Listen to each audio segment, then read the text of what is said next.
শত সাধনার ফলে আসিয়া এই মানব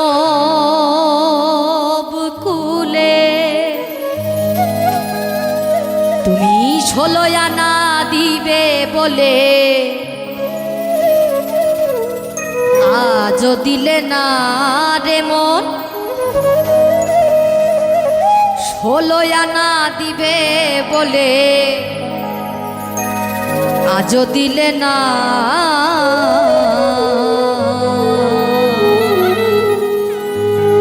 কেন রে মন সাধু সঙ্গ নিলে না রে? কেন রে মন সাধু সঙ্গ নিলে না? কেন রে মন সাধু সঙ্গ নিলে না রে? কেন রে মন সাধু সঙ্গ নিলে না? শত সাধনার ফলে আসিয়া এই মানব কুলে, শত সাধনার ফলে আসিয়া এই মানব কুলে 16 আনা দিবে বলে, 16 আনা দিবে বলে আজও দিলে না। কেন রে মন সাধু সঙ্গ নিলে না রে? কেন রে মন সাধু সঙ্গ নিলে না?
বুঝেছিস না রে তুই? কেন রে মন খামড়িনে বুঝেছিস না? কেন রে মন সাধু সঙ্গ নিলে না রে? কেন রে মন সাধু সঙ্গ নিলে না?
লইয়া এই মানব কুলে 16 আনা দিলে বলে 16 আনা দিবি বলে আজও দিলে না রে মন 16 আনা দিবি বলে আজও দিলে না